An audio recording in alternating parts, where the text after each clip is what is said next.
Just south of the Thames, near the old Battersea Power Station, is the Turbine Theatre. It's a lovely, small, intimate space with a very welcoming staff, jars of sweets on the bar, and a reputation for putting on some first-rate productions. So I was really looking forward to my visit there for their latest show, a revival of the modern gay classic, My Night With Reg. It's 1985 and Guy, played by Paul Keating, is in a celebratory mood. He's just moved into his new flat and has invited some friends around to christen it. As young painter and decorator, and to be honest, barman at Guy's local, Eric, played by James Bradwell, finishes painting the conservatory, the first guest arrives very early. Normally, this would be exasperating to any host, but seeing his old university friend John, played by Edward M. Curry, in his home is so exciting, Guy overlooks the social faux pas.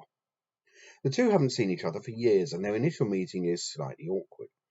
This is in part due to John's restrained and slightly aloof personality, and Guy's nervousness at seeing the love of his life once more. The atmosphere changes when Daniel, played by Gerard McCarthy, arrives. Daniel blows into the flat with a bottle of champagne and a toast to gross indecency that breaks up the mood and gives everyone a chance to relax and catch up.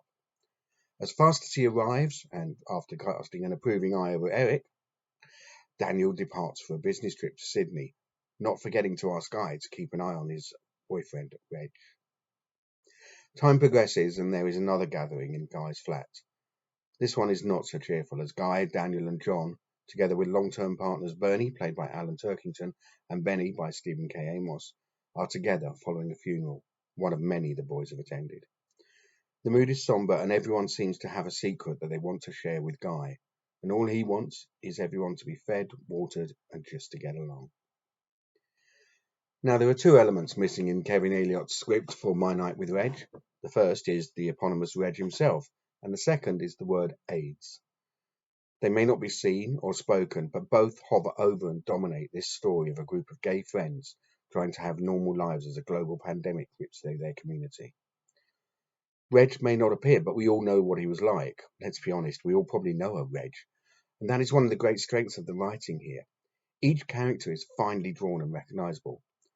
Not only that, but the relationships between the characters have been worked out to the nth degree. In the first scene, when Guy, Daniel and John are together, the pecking order between them is established with no words being said.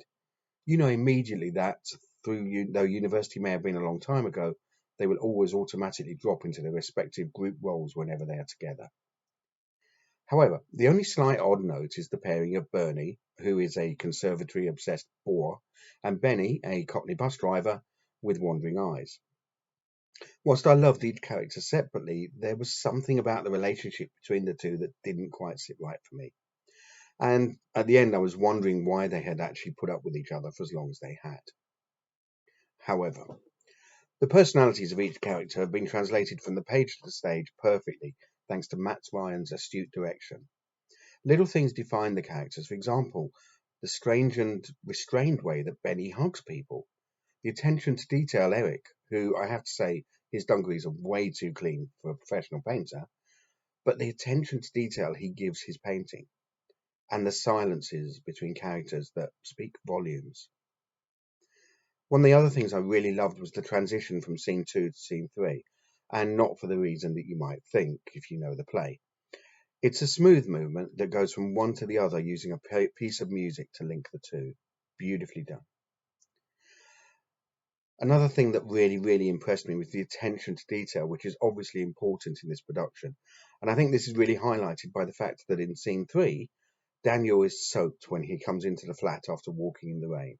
Poor guy was dripping. When it comes to the acting, I don't think it can be faulted, and here I'm going to really single out Paul Keating. Of all the characters in the show, Guy is the one I most identify with. Getting on in years, single, but in love with someone that doesn't necessarily love them, being the one people talk to, a bit socially awkward, and the person everyone calls nice. The worst word in the English language. Guy and I have really so much in common, and Keating brings all that to the stage perfectly. And he's helped in that by Lee Newbury's set and costume design, which is not only very realistic, but is pure Guy. My Night with Reg is not a feel-good play in any respect, but surprisingly there's a lot of humour in what could be a pretty depressing script of a dark time. It's a story of the vulnerability of people trapped by their own personalities, forced to assess their loves, lives, and desires.